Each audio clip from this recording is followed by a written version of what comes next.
In September 2022, IronNet Cybersecurity announced it was suspending operations. Not restructuring, not pivoting, shutting down. A company that had gone public on the New York Stock Exchange just 12 months earlier, with a valuation that touched $400 million, couldn't make payroll. The stock dropped 97% in under a year. But that's not the strange part. The strange part is that the SEC had already been asking questions. Analysts had already flagged the numbers, and Wall Street had kept buying anyway. To understand why, we need to go back to 2014. That's when General Keith Alexander left his post as director of the National Security Agency, the most powerful signals intelligence organization on the planet, and decided to build a cybersecurity company. The pitch was simple, and it worked. Alexander knew every threat actor, every vulnerability, every government contract worth chasing. IronNet would build a platform that let companies share threat intelligence in real time, a kind of early warning system for cyber attacks. The idea wasn't bad. The execution was something else entirely. When IronNet went public in August 2021 through a SPAC merger, it projected massive growth. The investor deck showed a pipeline of enterprise and government clients. Subscriptions were climbing. Revenue was on track. The story was clean, the credibility was real, and the timing, coming off a wave of high-profile ransomware attacks, couldn't have been better. What the deck didn't show was how those numbers were built. The SEC later found that IronNet had been recognizing revenue from contracts that hadn't been finalized.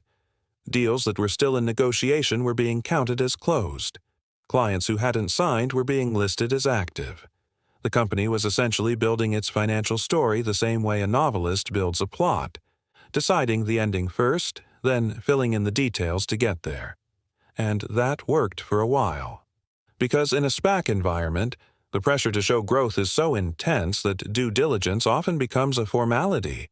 Investors aren't buying the company that exists. They're buying the company that the deck describes, but the real clients weren't materializing. The government contracts were smaller and slower than projected, and the platform itself, while technically functional, was struggling to differentiate in a market crowded with better-funded competitors. By early 2022, the gap between the story and the reality was becoming impossible to close. In March 2022, IronNet disclosed it was restating its financials, not a minor adjustment, a fundamental restatement of revenue going back multiple quarters, the kind of restatement that tells you the original numbers weren't miscalculated. They were constructed. The stock had already been falling. After the restatement announcement, it collapsed.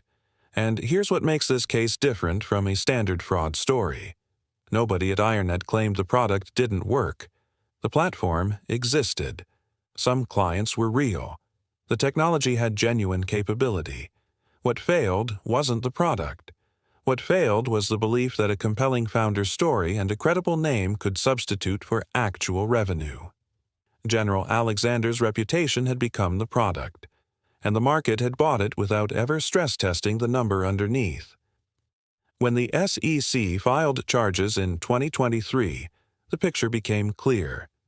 IronNet had materially overstated its financial condition in public filings. Officers had sold shares during periods when they had access to non-public information about the restatement. The company had gone from promising to insolvent in less than 18 months. By September 2022, it was over. Employees were notified by email. The offices closed.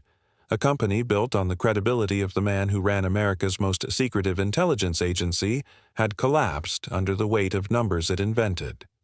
The lesson here isn't that fraud happens.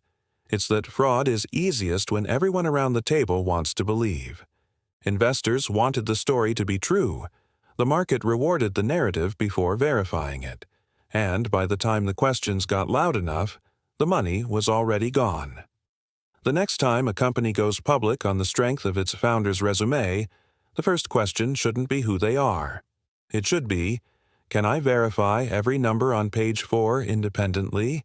Because if the answer is no, Somebody already knows that, and they're not telling you.